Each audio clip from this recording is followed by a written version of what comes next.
Come on. Yeah, I know. We're live and there's a train coming through at the same All the time. times. That's just perfect. And people know, hey, we're on. Choo choo.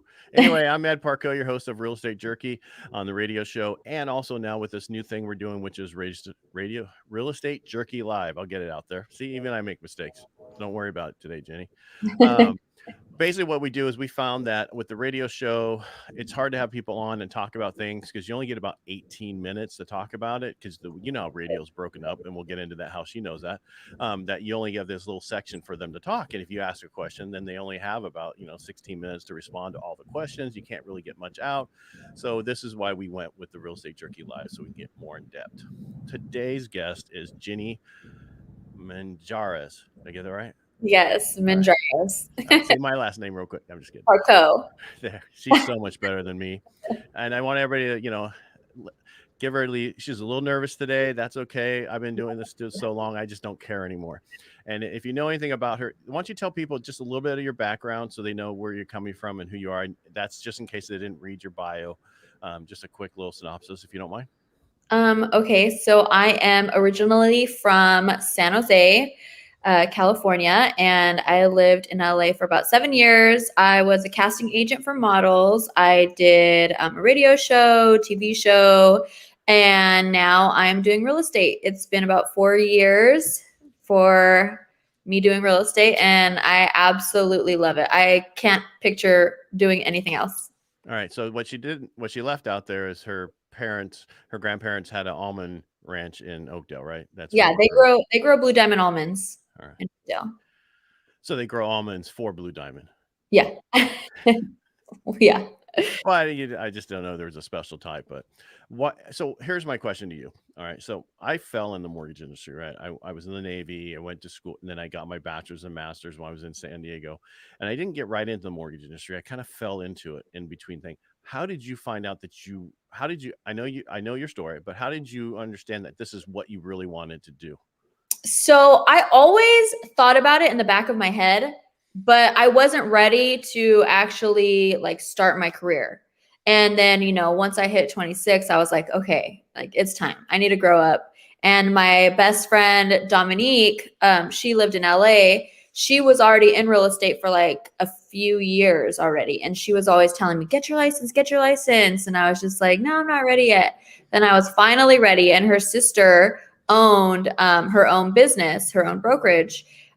So I first started with her, and that's how I got into it. Okay. And now you just love helping people get into homes. Yeah, it's the best feeling. And I just like looking at homes all So the you time. like shopping. Yes. I mean, every time I go into a house, I literally redecorate it in my mind. There you go. There's your second career. All right. All right. So today's show is about, this is what we said it was, how to get your offer accepted in a seller's market. And the reason I wanted to do this show is I met Jenny, I don't know, a couple weeks, let's just say 2 weeks ago. I don't know how long it's been, but she had gotten, I heard through the grapevine that she had gotten an offer accepted by a vet in this market, which a lot of people think, wow, because it's such a competitive market right now, especially in our area, Stanislaus County, Tuolumne County. I mean, all over California, and really, I've been talking to everybody all over the country, and it's really bad everywhere. So, and I asked her, I said, how did you get the VA offer accepted? And because one, a lot of them will have to write a lot of offers, and you'll have buyer's remorse and all that stuff. And after so many, turn downs, they're like, I'm done. So, how did you set your people up ahead of time? I was actually really grateful that my clients were very patient. We wrote 21 offers on different houses, and one of the houses, the one that we got accepted, we offered $10,000 over appraised value. And their situation was that the sellers were looking for a replacement home. So they got more than, I believe it was more than 10 offers on this house, but we were just patient enough to wait until they said they were ready to accept an offer. And I think it was honestly probably like 7 days after we initially wrote the offer. So, we got lucky. I think we got lucky kind of, but, it was hard too, because some of these houses that they were interested in, I would call and they said that they wouldn't even accept VA loans.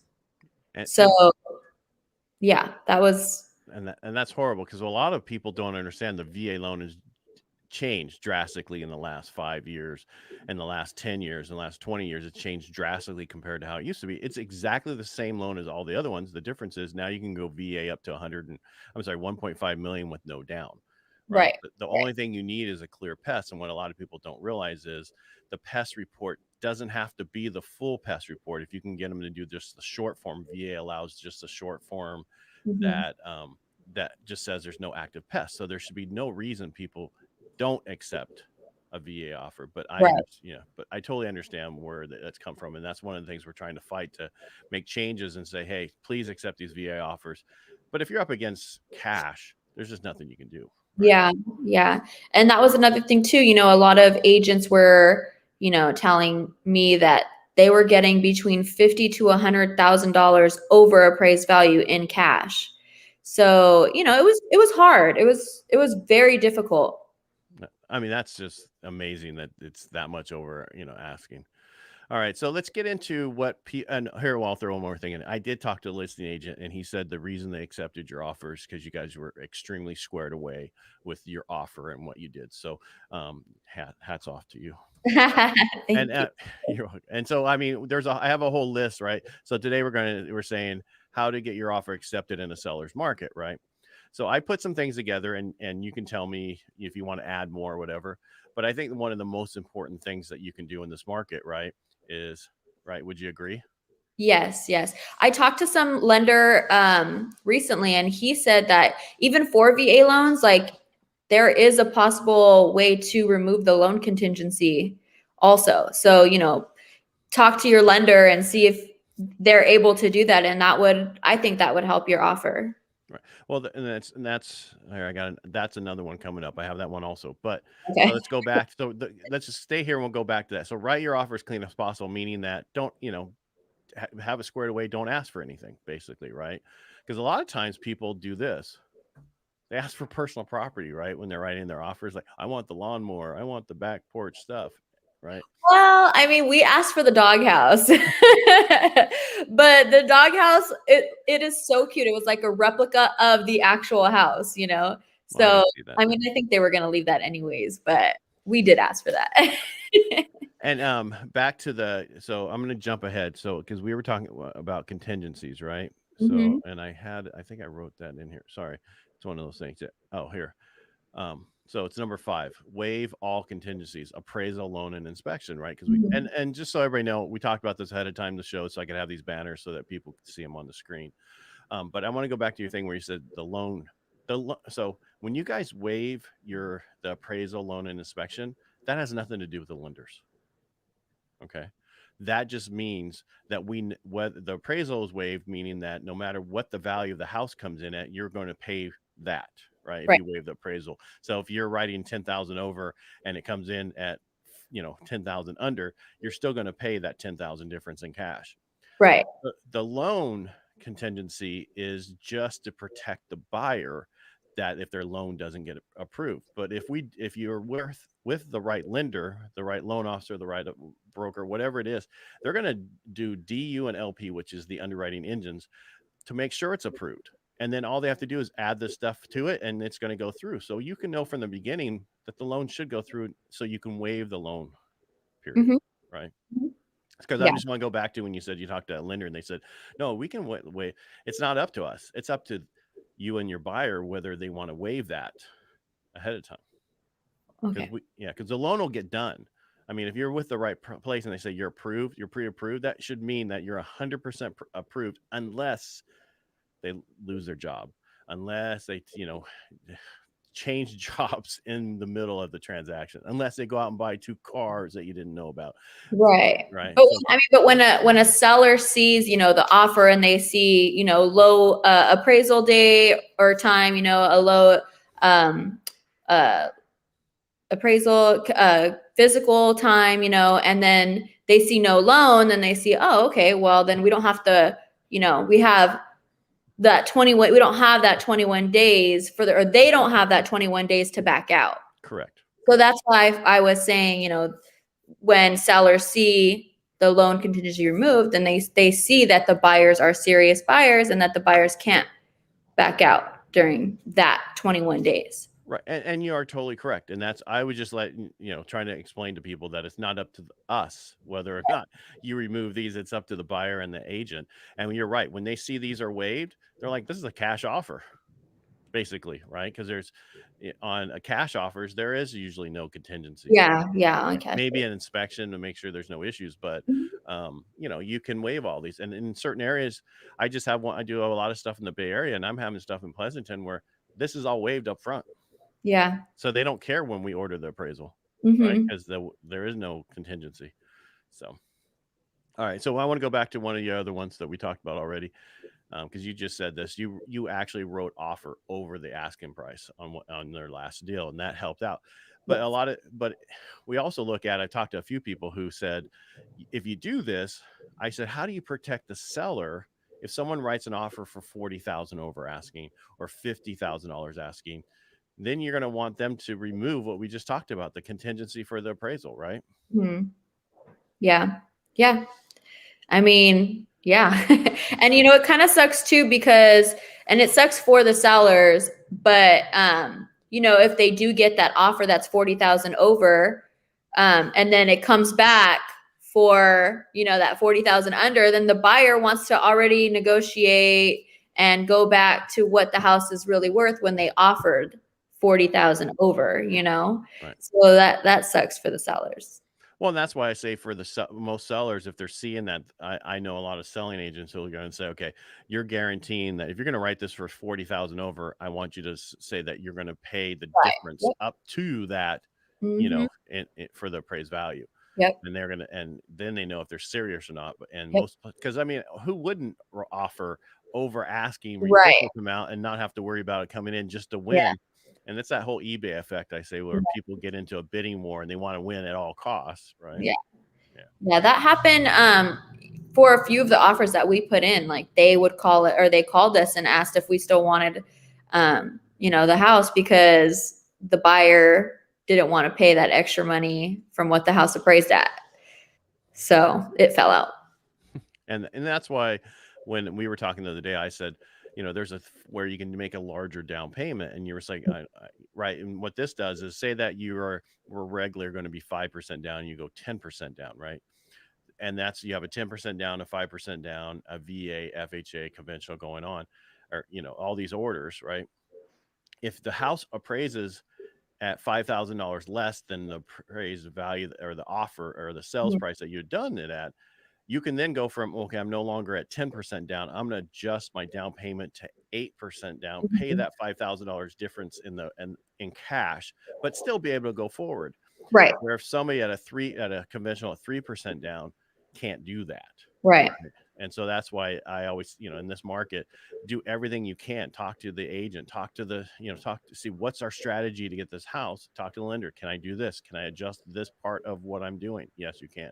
Mm-hmm. The other thing is they should look at taking money out of their 401k, 403b, or whatever to offset that additional down payment they wanted to do. Yeah. Anything you want to add before I keep going forward? No, I think we're good. All right. So we went through clean offer, personal property, above asking price. The other one we didn't talk about, which I see a lot of, and I think you do too, is where they put more of an earnest money deposit down, right? Mm-hmm. Right. Because a lot of time people do 1%, or they'll do $500, or they'll do $1,500, and they're going to go, no, I want $3,500. I want $5,000. I've seen it where they put $10,000, depending on the price of the house, as an earnest money deposit, so they have more skin in the game if they decide to, remove their contingencies, and they're going to go forward on the deal. Yeah. My clients put 1% down. I mean, that's what I recommend. So I haven't had a buyer put more than what they should.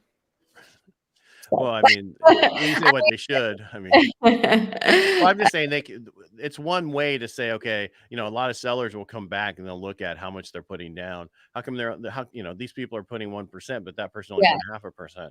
So these people have really so I'm just, these are all things that you would look at when you're writing offers. And Right. Right. and as Yeah. a buyer's agent, these are all things you have to think about for your clients. Where are they at? How can I do the strongest offer? Right. Yeah, that's true. Have you ever?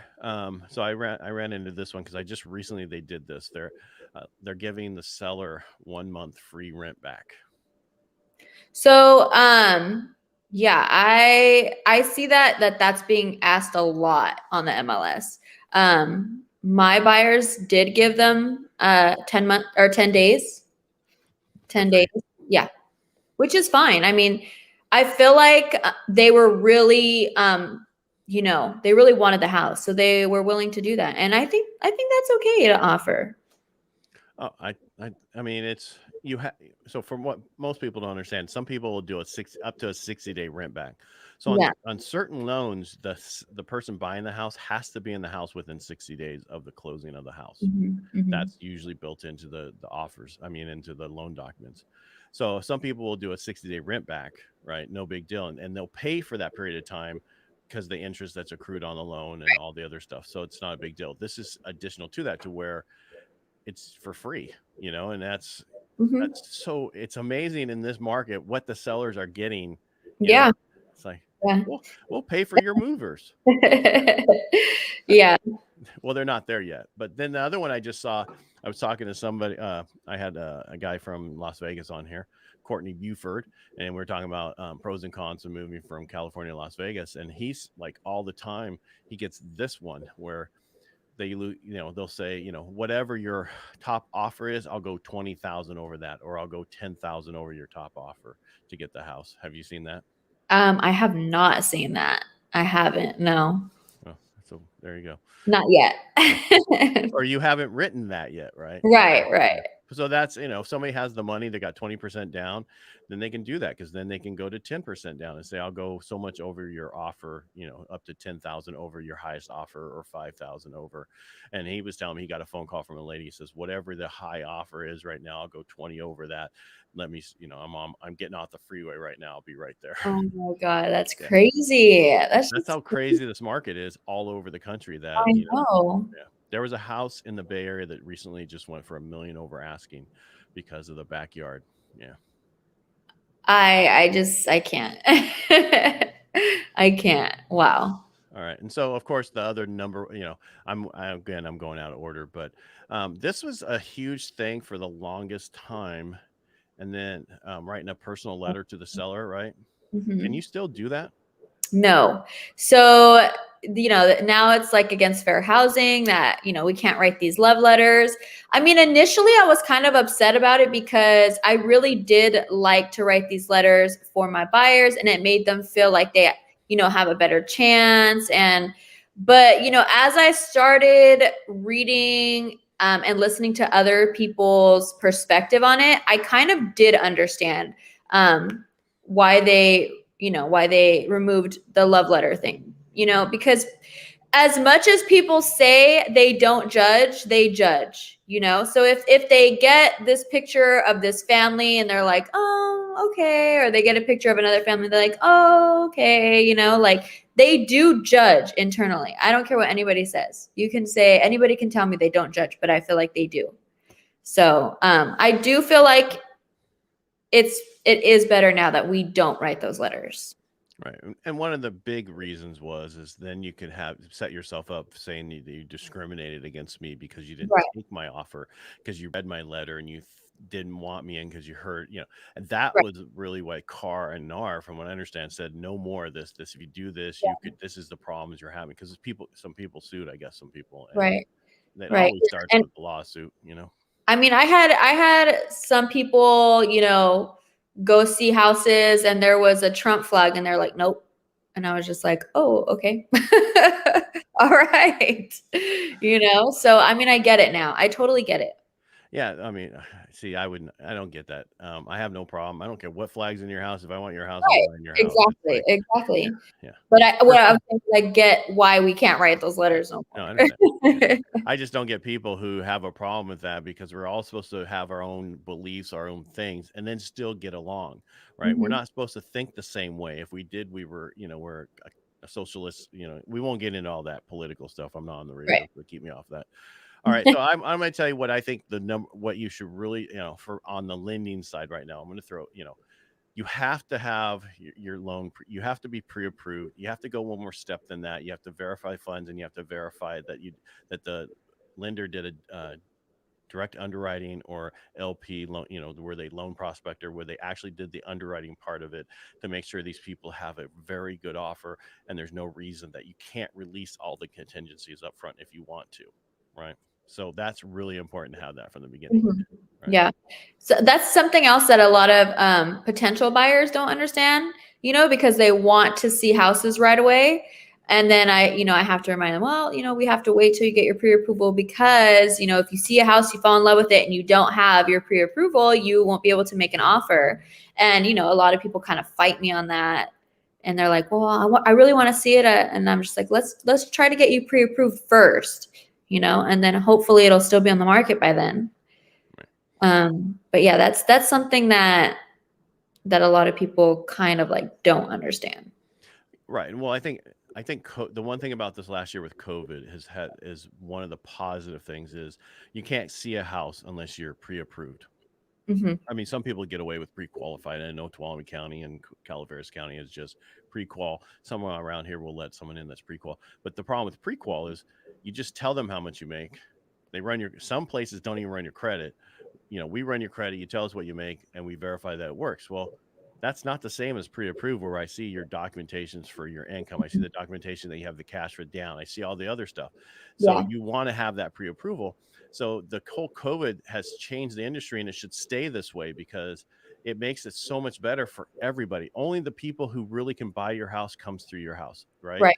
You have no looky loos. You have nobody going through your drawers and stealing stuff out of your house because they're all pre-approved and everybody knows who they are, right? Hmm. So I think it should stay this way going Yeah, forward. I agree. I agree. Yeah, but you know how some agents are just, especially when they're first in the business, they just want to get somebody in the car. They want Right. them to go show homes so they can get an offer accepted. They want to go forward, and they're just, oh, great. And those are the people who, unfortunately, sometimes get taken advantage of, and Right. you got to be very careful. So I think we need just keep going forward the way it is, because what would you say? So if you look at percentages of in the industry are women, right? Mm-hmm. Right. So that's why I think it's so important to make sure that they're protected. That because the wrong person can really just ruin people's days, and I just don't want to get into more than that. So I just think it needs to stay that way. Yeah. Yeah, I agree. Would you think so? When we're talking earlier about your offer as clean as possible. So basically, I just want to go back to that because I didn't click on this. So one of those things that we're talking about is don't ask for closing costs, right? And don't have your house contingent on selling your current home, right? That's nobody wants to do that, right? Right. Yeah. I mean, it just, it adds time and yeah, no. Yeah. I mean, it's so easy to sell a house these days, but you can have your house that you're selling contingent on you finding another place, but you don't want your offer contingent on you selling your place, right? Mhm. Because you put your house on the market, it'll be Yeah. sold. If it's priced right, it's going to be sold within a max 2 days, right? If it's still on the market 30 days from now, that means it's overpriced, or or it's a really bad house, right? Yeah. All right. So I've been talking this whole time, and so have you a little bit. But what else do you? So we're talking about how to get your offer accepted. Anything else you want to say besides add in here or what you know? How else do you help your buyers get their offer accepted? I mean, how many houses? So how do you set them up? Do you say, okay, we're gonna write? You have to be ready to write 30 offers to be able to get your house, or what do you tell? I mean, you got to set them up because I had a person call me. I know I'm gonna let you talk in a second, and it's like, hey, I got referred to you by so and so, and then I call them back and they're like, yeah, we decided to hold off for a month or so because we've written so many offers and they didn't get accepted, and one of them had to do with who they were going through as a lender side and other stuff, and it's like, Okay. So then they call me back 2 weeks later. I approve them and they're in a contract and they close in less than 30 days. So people just need to understand it's going to take a while. So how do you set them up? I just have to remind them, you have to be patient. Like, be patient. Don't get discouraged. Like, I am really, really, really proud of my buyers that we just closed. We closed today, this morning, we recorded. And, 21 offers is very discouraging, is it not? Oh, I very much mean, so. Yeah. would you write 21 offers? Probably if I needed a house, yes. Right. I mean, Yes, but it's very discouraging. I don't know. I think maybe after 10, I would have kind of been like, ugh, what's wrong with me? Right. yeah, right. I would have. But, you just have to have patience, especially right now. Especially, don't get discouraged. And you have to have a really good agent who, is on top of finding houses every day for you, or sending you, houses that come on the market every day. You just got to be on top of it. If you really like a house, write that offer. There you go. Yeah. Should we drop a mic drop? If you really like that house, write the offer. Right. Yeah. All right. So you were talking about before. We all talked about how to get accepted, but one thing you said that I heard was when you walk into a house, you already look at how to redo the house. Mm-hmm. Yes, in my mind. Do you do you help your clients with that? And you say, hey, if you put this over here, do this over here? Yeah, sometimes. Yeah. Yeah, sometimes. Sometimes. When they start doing it, then I'll be like, or you could do this. And then they'll be like, oh yeah. But not all the time. I can tell when my clients really like a house or not, because then they start decorating it while they're there. Right. But then you gotta be careful, because then they might like it so much and not get it. And I tell my clients that, hey, the house you end up with is the house for you. It always works out. Yep. That Yep. is your house that you're supposed to get. And a lot of them go, no, I don't believe that. I'm like, just wait, it will happen. It happened when we bought our cabin 7 years ago. We wrote multiple offers, and all of a sudden, we get the one we got was the first one we saw, but we weren't sure that was the right one. Well, yeah, it was the right one for us. So Yeah. it's been that way. So yeah.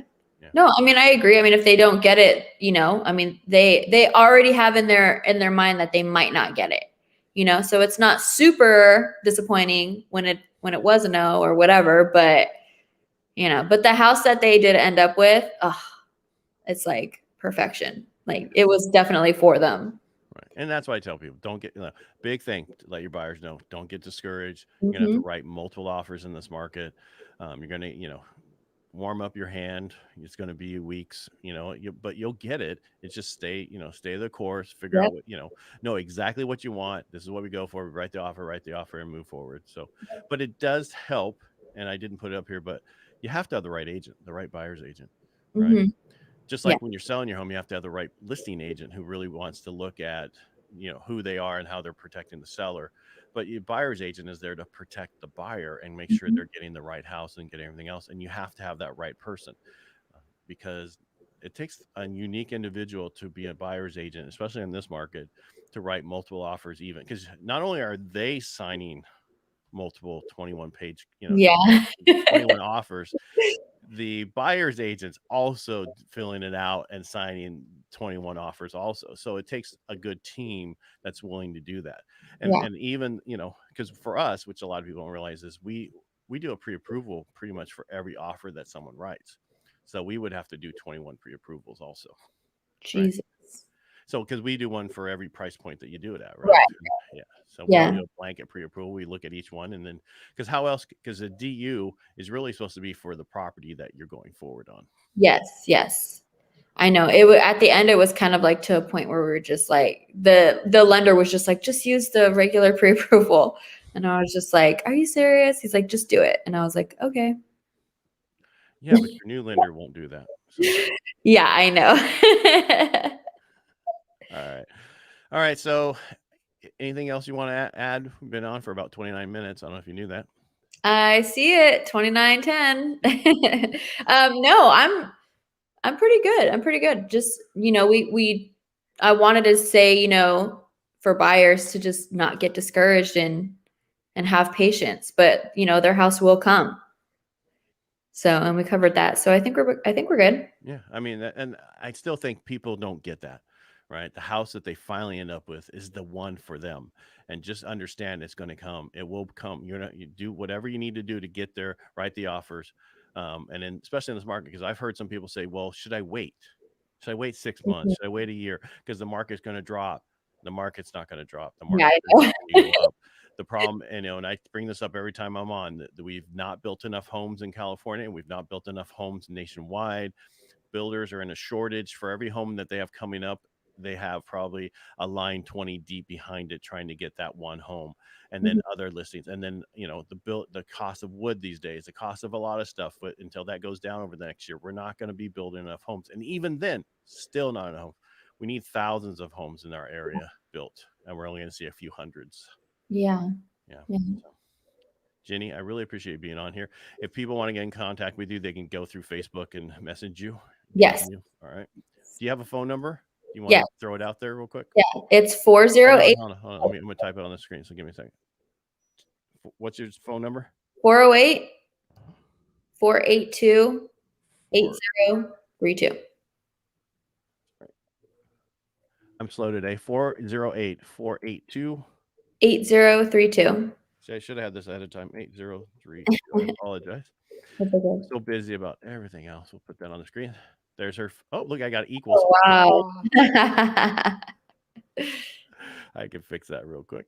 Anyway, so I really appreciate you coming on the show today, talking about that, because I think a lot of people just are discouraged these days, about writing offers and writing multiple offers. But if you have questions, if you want to get a hold of Jenny, there's her number, 408-482-8032, or just message her through Facebook. Are you on IG, Instagram? Yes, it's just Jenny Raylene. Raylene, is that your middle name? It's my first name, actually. Oh, really? Yeah, it's all one word. I don't know what my mom was thinking. No, I'm just kidding. They're trying to make it really hard for you to I write your know. names, right? But yeah. Anyways, I really appreciate you coming on the show today, sharing your information about how to help buyers get into contract. We went through a bunch of different things. If you guys have any questions or want to reach out to Jenny, please do direct message her, and you can call her. We had that on the screen. So again, thanks, Jenny. Don't go away. Stay right here. And thanks for all the listeners out there. If you're on YouTube, please share, like, and let people know about it. Thank you. Thanks, Jenny.